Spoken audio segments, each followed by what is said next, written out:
My son said, "I sold your house to pay for a vacation for me and my wife. You have 1 day to pack your things." I simply smiled. He had no idea what he had just walked into. I am glad you are here with me. Please like this video and stay with me until the end of my story, and tell me which city you are listening from. That helps me understand how far this story reaches and who it connects with. I never thought my later years would begin with betrayal. For 37 years, I lived in the same 2-story colonial house on Maple Street. It was the home where I raised my son Brian, where his father and I shared decades of holidays, birthdays, and quiet evenings, and where every hallway and floorboard carried a memory. After Tom passed 5 years ago, the house became both my comfort and my responsibility. It was large for one person, but it held my entire life, and I was not prepared to let it go. Brian had always been my greatest source of pride.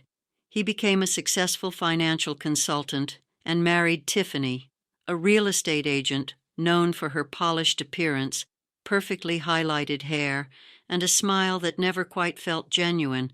They lived 40 minutes away in a modern townhouse, and our relationship was polite and surface level. We shared dinner once a month, exchanged birthday calls, and followed the familiar routine of grown children who were always busy.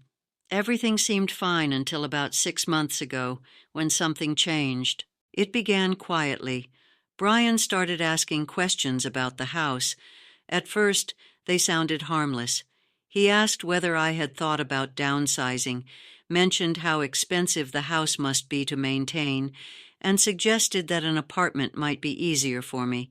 I laughed it off and redirected the conversation toward his career or his marriage. Then the visits started happening more often. Brian and Tiffany began stopping by without calling ahead. Tiffany walked through the house with sharp, evaluating eyes, as if she was already deciding where new furniture would go. She pointed out the outdated kitchen, complained about the heating system, and commented on how high the property taxes must be. I felt examined inside my own home, as if I no longer belonged there. "We are just worried about you, Margaret," Tiffany would say, her voice coated in concern that did not feel sincere. "A woman your age living alone in a house this big is risky. What if you fall? What if something happens?" I was 68, not 90. I still maintained my garden, drove myself to book club, and volunteered at the library twice a week. Yet they spoke to me as though I had already lost my independence. The phone calls increased as well. Brian often called late at night, his voice tense as he asked whether I had considered a reverse mortgage, updated my will, or named a healthcare proxy. The questions no longer felt like care. They felt like a checklist. Then came a Tuesday afternoon in October that changed everything. I was outside trimming the last of the autumn roses when I heard a car pull into the driveway, Brian's silver sedan. He stepped out alone. Tiffany was not with him. The expression on his face made my stomach tighten immediately. It was not concern or worry. It was firm, decided, and cold. He told me we needed to talk and walked straight into the house without waiting for an invitation.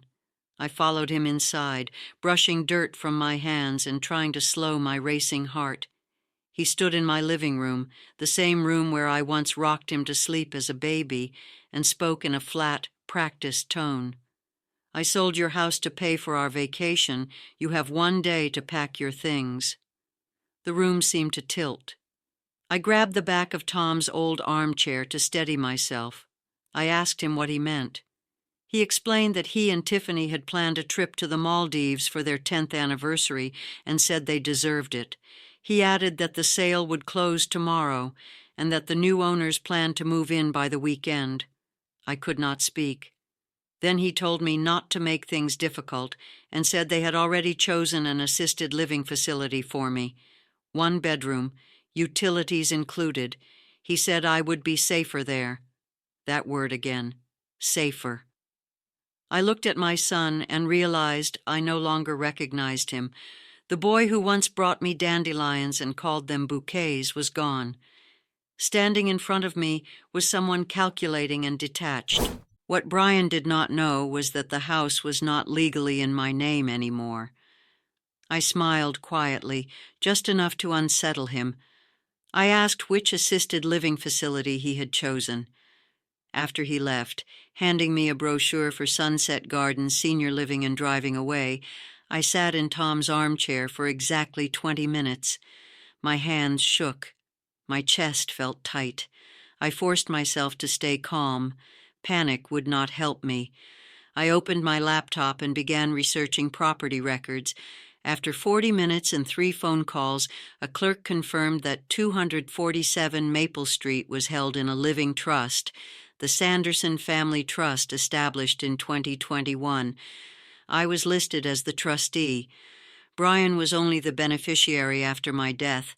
He had no legal authority to sell the house without my signature. That evening, I called one of Brian's colleagues, Robert Chen. He admitted that Brian had taken out a large loan last month, 6 figures, and had been missing deadlines. His biggest client had nearly left. The truth became clear. Brian was in serious financial trouble. Instead of asking for help, he chose deception. I checked Tiffany's public social media and found months of posts about their upcoming vacation, luxury brands, and countdowns to their anniversary trip. They needed money to maintain appearances. My house became the solution. I decided then that I would not run or beg. I would let them believe they had succeeded. While they celebrated, I would gather proof. And when the time was right, I would make sure they faced the consequences of what they tried to do. I picked up my phone and dialed a number I had hoped I would never need to use. Sarah Morrison, one of the toughest estate attorneys in 3 counties and Tom's former law school roommate. When she answered, I did not waste time. "Sarah, I need your help. My son just tried to steal my house." Sarah Morrison arrived at my home the next morning at exactly 9, carrying a leather briefcase and wearing an expression that made it clear she was already prepared for a fight. I had known Sarah for more than 40 years, ever since she and Tom studied together at Georgetown. Over the years, she built a reputation as an attorney who did not lose, especially in cases involving family members attempting to take advantage of elderly relatives. "Tell me everything," she said, as she sat down in the same armchair where Brian had delivered his ultimatum just 24 hours earlier. I explained the entire situation from the beginning. I told her about Brian's increasingly intrusive questions, Tiffany's constant evaluations of my home, the late-night phone calls disguised as concern, and finally the announcement that he had sold my house and given me 1 day to leave. Sarah listened carefully, taking detailed notes. Her jaw tightened with each new piece of information. "Do you have any documentation? Text messages? Emails? Voice recordings?" she asked. I shook my head. Everything had happened quickly and verbally. Then I asked the question that had been weighing on me. "He cannot actually sell the house, can he? It is in the trust." "Not without your signature as trustee," Sarah replied, "which means one of 2 things. Either he forged documents or he is bluffing to pressure you into signing." She opened her laptop immediately. "Let me make some calls. If anything has been filed with the county, we will find it." While Sarah worked, I made coffee and tried to steady myself. I wondered what Brian would do when he realized I had not packed and had not left. He said the sale closed today. Would he arrive with movers or even with supposed new owners? My phone buzzed. A message from Brian appeared on the screen. "Mom, have you started packing? The movers will be there at 3 p.m. My hand shook as I showed Sarah the message. "Do not respond," she said calmly. "Let us see if anyone actually shows up." At 2:45 p.m., a white moving van pulled up to the curb. 2 men stepped out holding a clipboard. I watched them from the window as they approached my front door. Sarah stood beside me, her phone already recording. "Let them knock," she said. "Do not open the door." The knock came, 3 firm knocks. My heart pounded as I stood still. One of the men spoke through the door. "Mrs. Sanderson, we are from Reliable Movers. Your son Brian hired us to assist with your relocation." Sarah opened the door herself. "Good afternoon. I am Sarah Morrison, legal counsel for Margaret Sanderson. May I see your work order?" The movers exchanged uncertain looks before handing her the paperwork. Sarah read it carefully, then looked up. "This order was placed by Brian Sanderson, who has no legal authority to initiate a move from this property. The home is held in a trust with Margaret Sanderson as the sole trustee. You were hired under false pretenses." One of the men protested that Brian had told them his mother had agreed to move into assisted living. Sarah responded firmly. "Mrs. Sanderson agreed to no such thing and was not aware of your company being contacted. I suggest you seek payment directly from Mr. Sanderson because nothing will be removed from this property today." The movers left visibly frustrated. As their van pulled away, another car arrived, Brian's sedan. Tiffany sat in the passenger seat. Brian exited the vehicle, his face red with anger. Tiffany followed, her expression sharp and controlled. Sarah stepped onto the porch before they could reach the door. "Mr. Sanderson, Mrs. Sanderson," she said, "I am Sarah Morrison, representing Margaret Sanderson. Any attempt to remove property from this home or claim ownership without written consent constitutes attempted fraud and elder abuse." Brian's face drained of color. "Who are you? Mom, what is this?" I stepped into the doorway behind Sarah, feeling steadier than I had in months. "Sarah is my attorney, Brian. She is here because you tried to sell my house without my permission." "I was trying to help you," Brian shouted. "You cannot take care of this place anymore. You are putting yourself in danger." "That is not your decision," Sarah replied. "Mrs. Sanderson is mentally sound and fully capable of managing her affairs. What you attempted is illegal." Tiffany grabbed Brian's arm and whispered urgently, but he pulled away. "I am your son. Everything you have should be mine anyway. You are being selfish holding on to this house when we need—" He stopped abruptly. I looked at him calmly. "When you need what, Brian? Money? Money for your Maldives vacation? Money to cover the 6-figure loan you took out at work?" His eyes widened. "How did you—" "I am 68, not senile," I said. "I can still make phone calls and research. You tried to steal my home to pay for a vacation. You were willing to make me homeless for a resort trip." "That is not true," Brian stammered. "We were going to take care of you. The assisted living facility is nice." "A 1-bedroom facility where she loses her independence," Sarah interrupted, "while you enjoy luxury travel funded by her assets." Tiffany finally snapped. "If you were not so stubborn about accepting help, we would not have had to." "Had to do what?" Sarah asked sharply. "Commit elder fraud, because that is exactly what this is, and it is now documented." They stood silently, their plan exposed. I saw fear in Brian's eyes. Fear of consequences, fear of being held accountable. He deserved it. Sarah's plan was direct and comprehensive. We documented everything, filed a report with Adult Protective Services, and prepared a cease and desist order preventing Brian from making any further claims about my property or my mental state. But first, we needed proof of motive.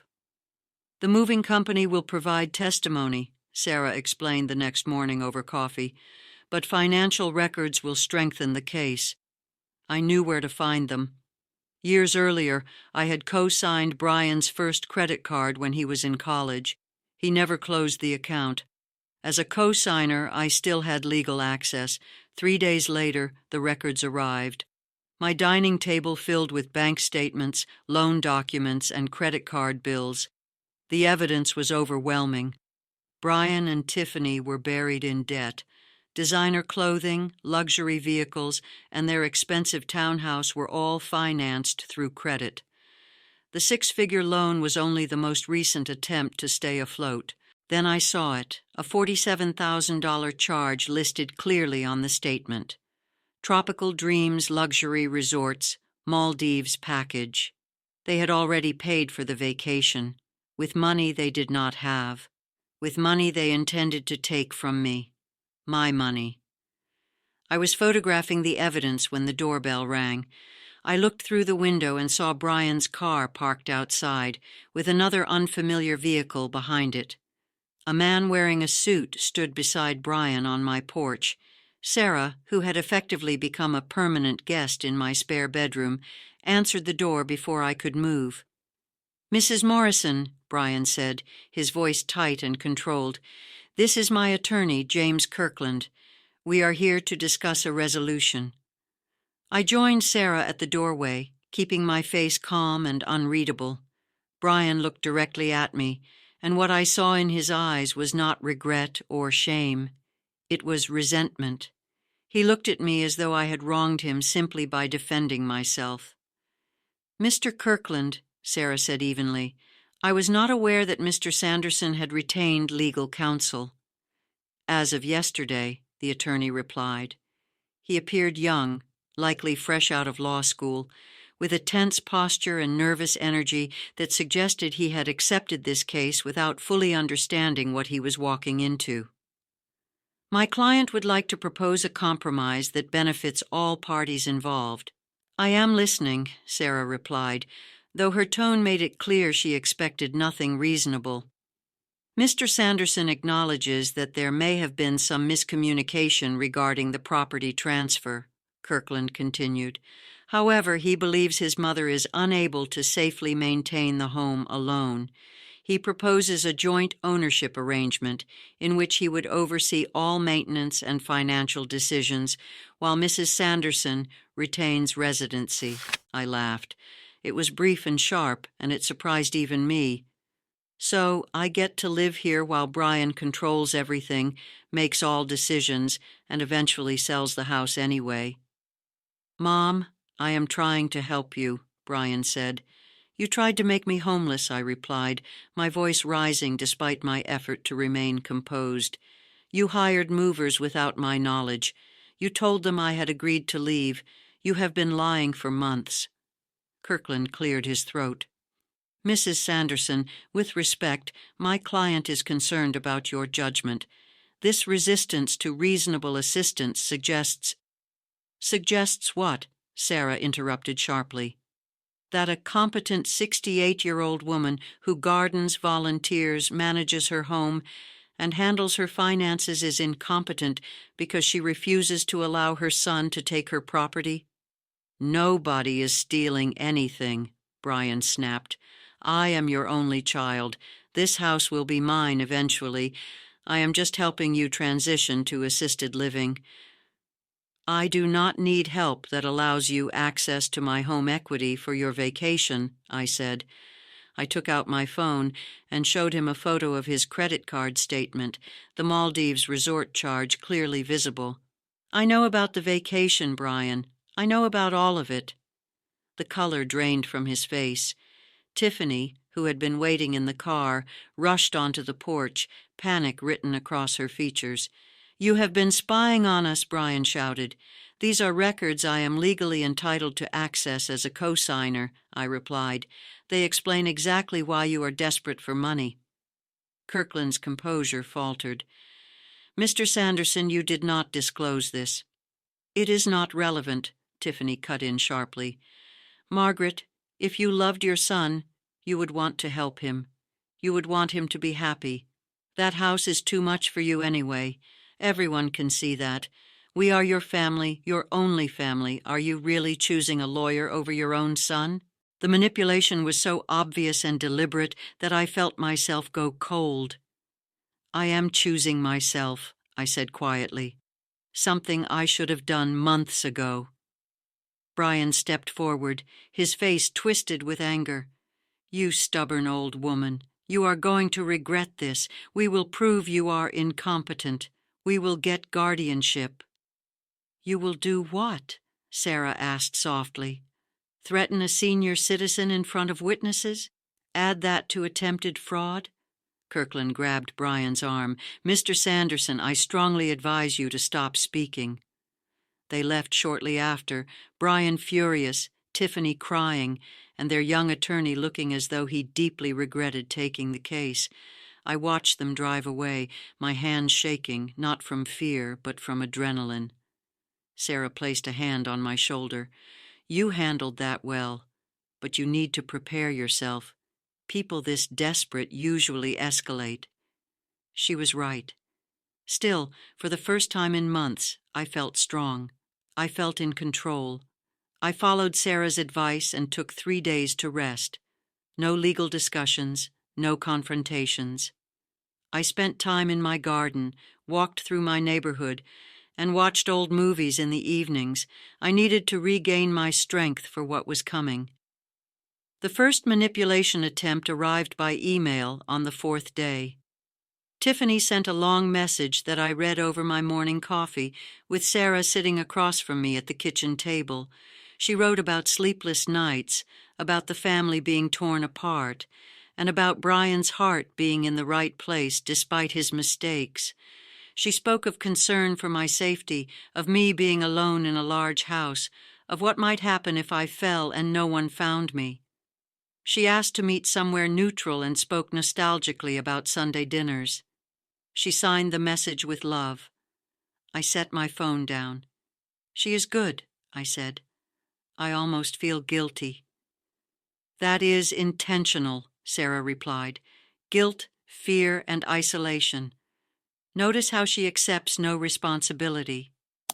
I forwarded the email for documentation and sent a brief response stating that reconciliation could only happen after legal matters were resolved and sincere apologies were made.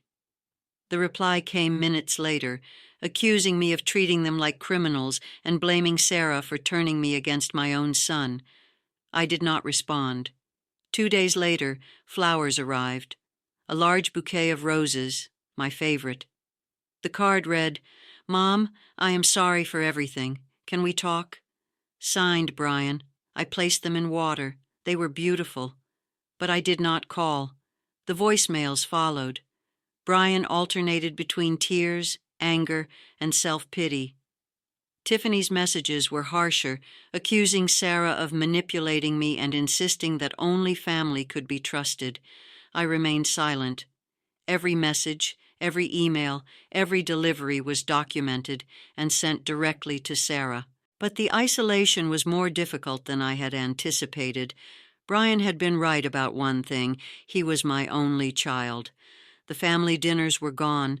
The phone calls I had grown used to, even the irritating ones, had stopped completely. The house felt quieter, heavier. The silence pressed in on me in ways I had not expected. That was when my book club became my lifeline. I had been a member of the Maple Street Literary Society for 12 years. We met every Thursday evening and discussed everything from classic novels to modern mysteries. Until then, I had kept my family situation private. But the week after the flowers arrived, something inside me finally gave way. "Margaret, you seem distracted tonight," Helen Pritchard said gently during our discussion. "Is everything all right?" And I told them everything. I talked about the attempted fraud, the lawyers, the manipulation, and the loneliness that followed. I expected discomfort or judgment. Instead, I received understanding. "Oh, honey," Clara Jennings said, her eyes sharp behind her reading glasses. "My nephew tried something very similar with his mother-in-law. You are doing the right thing. Do not let them guilt you." "My daughter went through this with her ex-husband," Patricia Moore added. "The gifts, the tears, the anger, all of it follows the same pattern." Helen reached over and squeezed my hand. "You are not alone, Margaret. We are here for you." Over the next week, my book club became my support system. Helen, a retired nurse, stopped by twice to check on me, bringing homemade soup and staying for tea. Clara, whose husband had been a police officer, offered practical advice about home security and record keeping.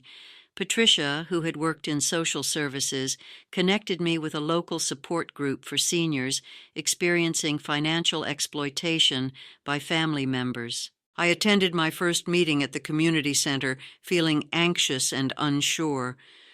But as I sat in a circle with 12 other people, all facing similar betrayals by children, spouses, or relatives, something shifted inside me. I realized I was not imagining things. I was not overreacting. My son said I was selfish, an elderly man named Robert shared. He said I was ruining his life by refusing to give him control of my finances. I believed him for a while. A woman named Dorothy nodded. Mine told me she would put me in a nursing home if I did not sign over my house. She said no one would ever visit me. Their stories mirrored my own. They validated my experience and strengthened my resolve. When I returned home that evening, I found another email from Tiffany. This one was short and cold. She accused me of choosing a lawyer over my family and warned me not to come to them when I was alone. I read it calmly, forwarded it to Sarah for documentation, and deleted it. I was not alone. I had my book club, my support group, my attorney, and my community. Brian and Tiffany had tried to convince me that they were all I had. They were wrong, and realizing that made me stronger than I had felt in months. They appeared on a Sunday morning, 3 weeks after their last attempt to contact me. I was in my garden pruning the hydrangeas when I heard car doors slam. 2 vehicles, Brian's sedan and another car I did not recognize. I stood slowly, gardening shears still in my hand, and watched as Brian and Tiffany approached, followed by an older woman I had never seen before. They wore carefully constructed expressions of concern, as if performing rehearsed roles. "Mom," Brian said gently, "we need to talk. Please, just listen." I did not invite them inside. I remained in my garden. The older woman stepped forward and extended her hand. "Mrs. Sanderson, I am Dr. Patricia Henshaw. I am a geriatric care specialist. Brian asked me to assess your living situation." A doctor. They had brought a doctor to question my competence. "I did not agree to any assessment," I said calmly. "Of course not," Dr. Henshaw replied smoothly. "But many seniors do not recognize when they need help. Warning signs can include difficulty managing finances, neglecting home maintenance, or isolation from family. I pay my bills on time, my home is maintained, and I am not isolated," I said, looking directly at Brian. "I am surrounded by people who actually care about me." Tiffany's expression slipped. "We are worried about you. We paid for this evaluation because we care." "Worried about your Maldives vacation being canceled?" I asked. Brian's jaw tightened. "We canceled the trip. We canceled it because family matters more than any vacation." For a moment, I almost believed him.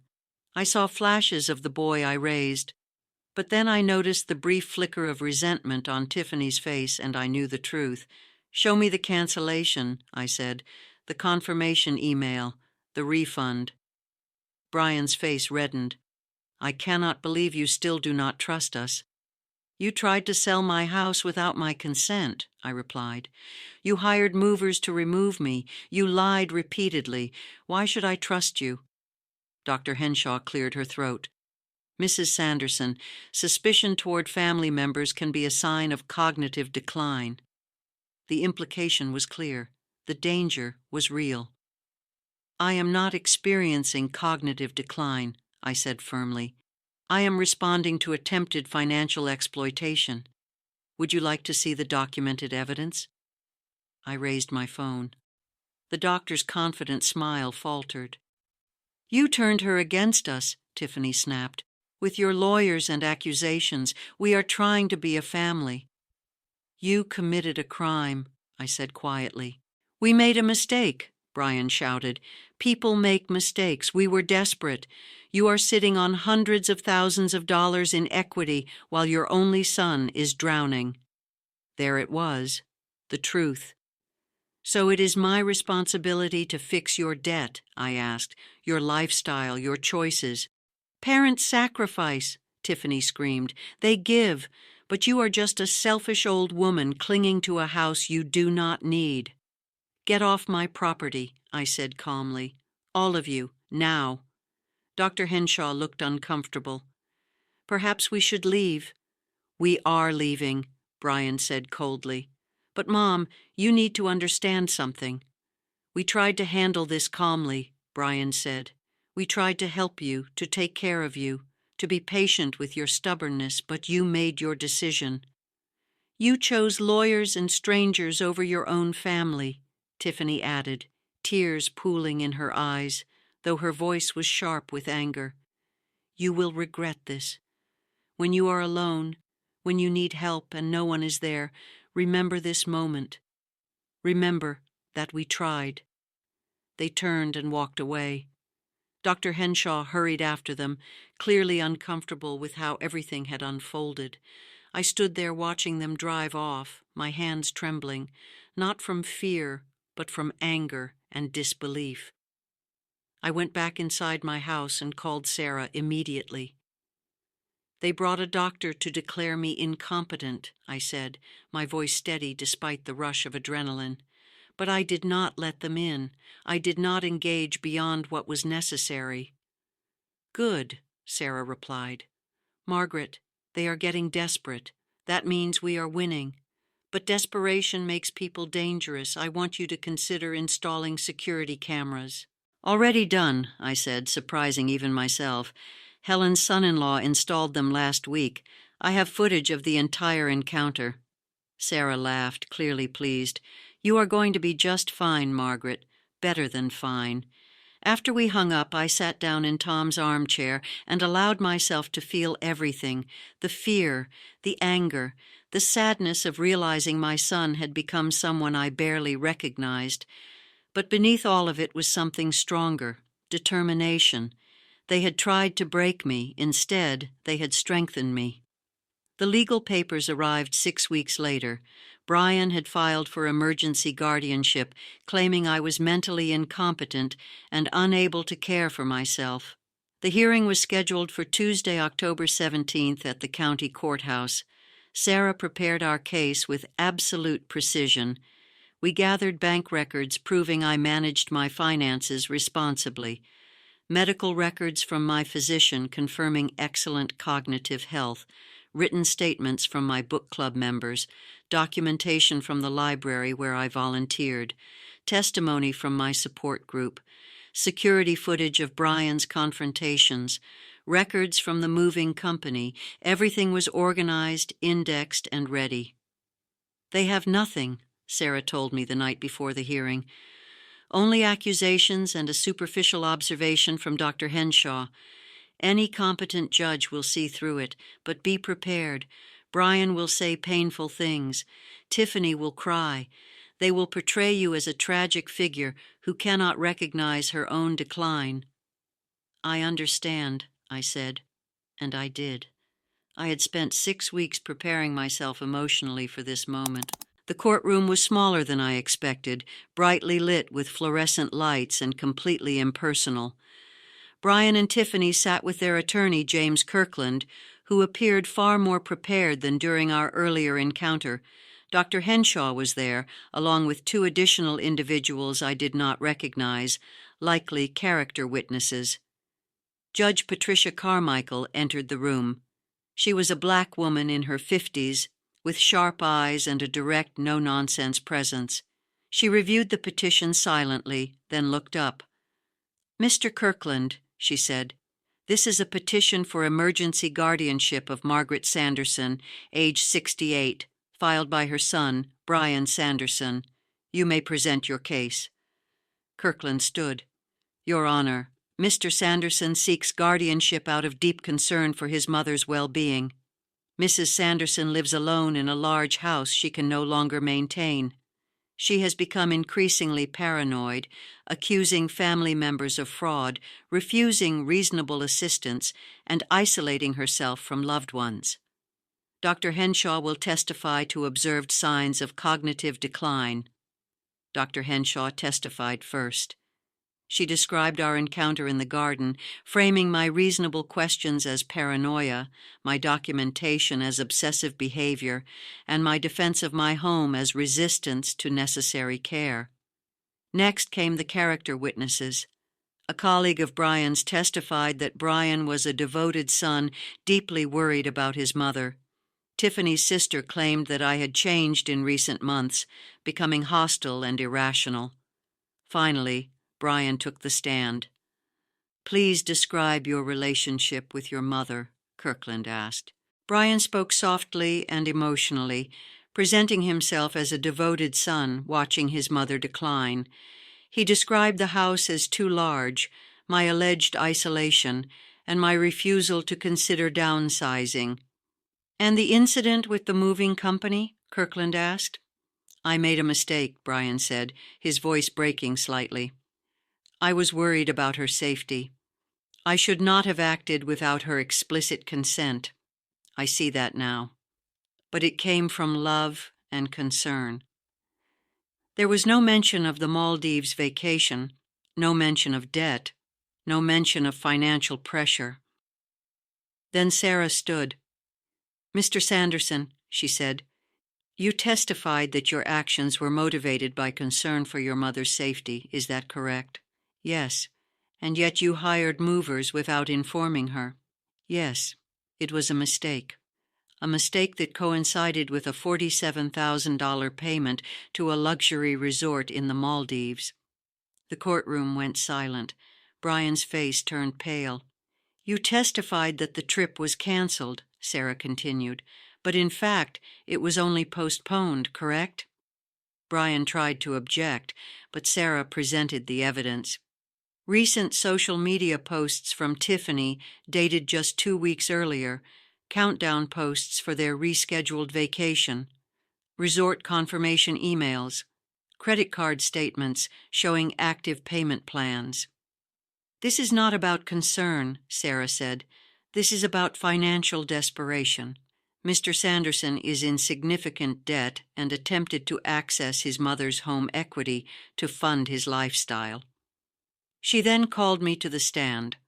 I spoke calmly and clearly about my daily life, my volunteer work, my book club, my friendships, my finances, and my independence. I presented my medical records, bank statements, and proof of responsible living. "Mrs. Sanderson," Sarah asked, "why do you believe your son filed for guardianship?" I looked directly at Brian. "Because I refused to let him steal my home to pay for his vacation, because I would not surrender my independence, because I stood up for myself." The judge called for a recess. After 20 minutes, she returned. "I have reviewed all evidence," Judge Carmichael said. "This petition has no merit. Mrs. Sanderson is competent, financially stable, and living independently. This appears to be an attempt to access assets under false concern." She turned to Brian. "Filing frivolous guardianship petitions is an abuse of this court and constitutes elder abuse. This petition is denied. Mr. Sanderson will pay Mrs. Sanderson's legal fees. This matter is referred to Adult Protective Services for investigation." Brian's face collapsed. Tiffany cried openly, "Court is adjourned." I left the courthouse with my head held high. Sarah walked beside me, my dignity, independence, and future intact. Within 2 weeks, an Adult Protective Services investigator named Linda Martinez contacted me. She reviewed every document I provided. "Mrs. Sanderson," she said, "what your son attempted qualifies as financial exploitation and attempted fraud. We are opening a formal investigation. His employer has also been notified. This is standard in cases involving financial misconduct by professionals." I had not expected that at all. His employer. When someone in a position of financial trust behaves this way toward a vulnerable family member, the employer must be informed. It speaks directly to judgment and character. Once that information reached the firm, events unfolded faster than I expected. Brian's company placed him on administrative leave while conducting its own internal investigation. When the partners learned that he had taken out a loan under false pretenses and attempted to defraud his own mother, the decision was immediate. He was terminated for cause, effective immediately. There was no severance package. There were no references. Next came scrutiny of Tiffany's real estate license. The state licensing board investigated whether she had participated in the attempted fraudulent property transaction. While they did not find enough evidence to revoke her license outright, her brokerage quietly severed ties with her. In real estate, reputation determines survival, and rumors of attempted elder fraud spread quickly. Clients disappeared. Opportunities vanished. The Maldives trip, already postponed twice, was finally canceled, not by choice, but by necessity. The resort refused to issue a refund, enforcing its cancellation policy and keeping the full $47,000 payment. The final blow came from an unexpected source. Brian's mortgage company contacted me. His mortgage payment was 60 days overdue. Apparently, he had been using credit cards to make mortgage payments. The system finally collapsed. The bank initiated foreclosure proceedings on their townhouse. I expected to feel satisfied. I expected to feel vindicated. Instead, I felt something far more complex. I felt grief for the son I had lost and relief that I had protected myself. 3 months after the court hearing, I received a letter delivered by hand and placed in my mailbox without postage. Brian's handwriting was unmistakable. I hesitated before opening it. Sarah advised against it, but curiosity prevailed. Brian wrote that they had lost everything: their house, their jobs, their friends, their reputation. He said Tiffany's parents had cut off contact. They were living in a small rental apartment and struggling financially. He said he knew I might believe he deserved this, but he wanted me to understand that he had been desperate and overwhelmed. He said he was sorry. He said he was not asking for forgiveness or money. He only wanted me to know the truth. I read the letter twice, then I filed it with the rest of the documentation. That evening, Sarah called with new information. Brian's attorney had reached out seeking a settlement. Brian was willing to relinquish all future claims to my estate, agree not to contest my will, and accept supervised contact only in exchange for me declining further legal action. Sarah explained that I could pursue damages for emotional distress, legal expenses beyond the court order, and attempted fraud, and that I would likely prevail. I considered it for exactly 3 seconds. "Draft the agreement," I said, "but add one condition. Brian must complete a financial counseling program and provide proof of completion." Sarah called it generous, I corrected her. It was preventative. The agreement was signed 2 weeks later. Brian and Tiffany surrendered all claims to my property. Brian enrolled in court-mandated financial counseling. Supervised contact was established, though I had no intention of initiating it. I updated my will. Upon my death, the house would be donated to a charity supporting seniors facing financial exploitation by family members. Brian would receive nothing. On the day the paperwork was finalized, I stood in my garden and felt 6 months of tension finally lift. My home was mine. My freedom was mine. My life was mine. Brian had gambled everything on control. He lost completely. There was no reconciliation, no redemption story. Some betrayals leave no room for repair. Life after the settlement exceeded my expectations. The house Brian tried to take became a sanctuary again. I renovated the kitchen, updated the bathrooms, and added a sunroom where I could read while overlooking the garden. Every improvement felt earned. My book club grew. We began meeting twice a month.